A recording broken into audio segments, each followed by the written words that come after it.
जैसे ही हम जीवन के सफर में आगे बढ़ते हैं, एक सवाल बार बार सामने आता है कि मैं कौन हूं? क्या मैं ये शरीर हूं, ये नाम, ये उम्र, ये रिश्ते? और जब इन चीजों में बदलाव आता है ना, तो हम डर जाते हैं, दुखी हो जाते हैं। लेकिन भगवान श्री कृष्ण अब अर्जुन को और हम सबको उस सच्चाई से मिलवाने जा रहे हैं जिसे जानकर मृत्यु भी डरने लगे। वो है आत्मा का रहस्य। श्लोक 13 का अर्थ है कि जैसे इस शरीर में बाल्यावस्था, यौवन और बुढ़ापा आता है, वैसे ही मृत्यु के बाद आत्मा दूसरा शरीर प्राप्त करती है। जो ज्ञानी होते हैं वो इस बदलाव से विचलित नहीं होते, दुखी नहीं होते। आज हम अपने बालों के सफेद होने से डरते हैं, शरीर के बूढ़ा होने से घबरा जाते हैं। लेकिन सोचो, क्या हम वही हैं जो आईने में दिखते हैं? शरीर बदलता है, आत्मा नहीं। जैसे कपड़े बदलते हैं, वैसे ही आत्मा शरीर बदलती है। श्लोक 14 का अर्थ है कि श्री कृष्ण कहते हैं, हे अर्जुन, सर्दी गर्मी, सुख दुख, ये सब इंद्रियों के संपर्क से होते हैं। ये आते जाते रहते हैं, स्थायी नहीं है, इसलिए इन्हें सह लो। कभी खुशी, कभी गम, कभी हार, कभी जीत। हमारा मूड, हमारी शांति हर छोटी चीज पर क्यों निर्भर है? श्री कृष्ण कहते हैं, जो बदलता है उस पर मत उलझो, उसे सहना सीखो।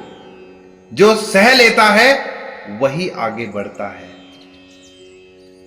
श्लोक 15 का अर्थ है कि जो मनुष्य सुख दुख में एक समान रहता है, जिसे ये चीजें विचलित नहीं करती, परेशान नहीं करती, वही अमरता मतलब मुक्ति के योग्य होता है। आज इंसान को छोटी बात भी तोड़ देती है।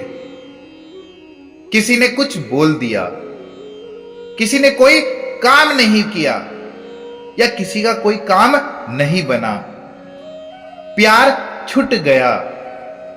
लेकिन श्री कृष्ण कहते हैं, जो झूले की तरह डोलता नहीं, वही शांत रहता है। जिंदगी में जो अंदर से स्थिर है, जो अंदर से स्टेबल है, वही सच्चा योद्धा है। श्लोक 16 का अर्थ है कि जो असत्य मतलब नाशवान है, उसका अस्तित्व नहीं होता, और जो सत्य है उसका कभी नाश नहीं होता। यह विवेक बुद्धिमानों ने देखा है।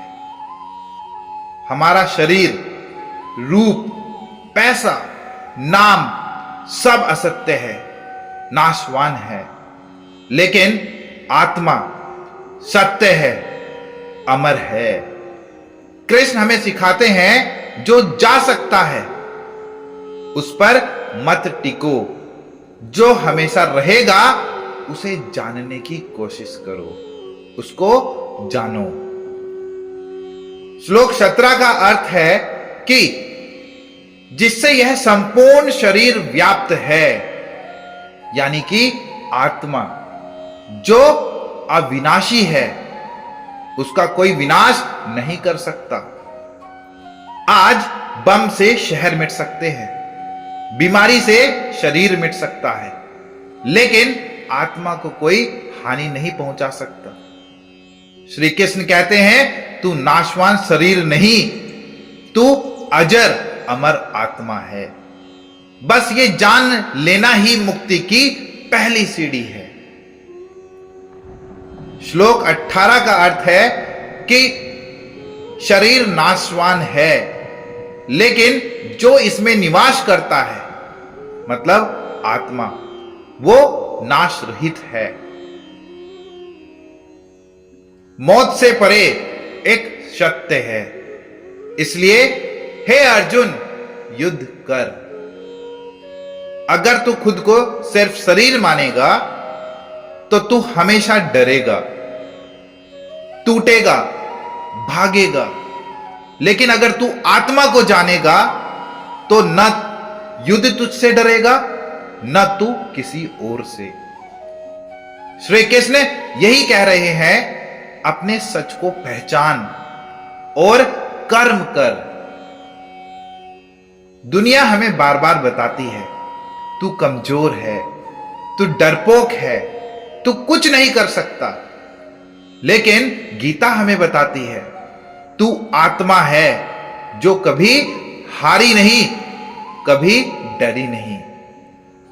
इस लाइफ में अगर तूने ये पहचान लिया कि तू क्या है, तो तू उस शक्ति से जुड़ जाएगा, उस पावर से जुड़ जाएगा जो कभी मरती नहीं।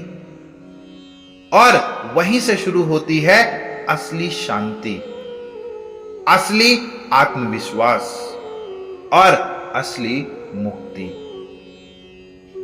धन्यवाद।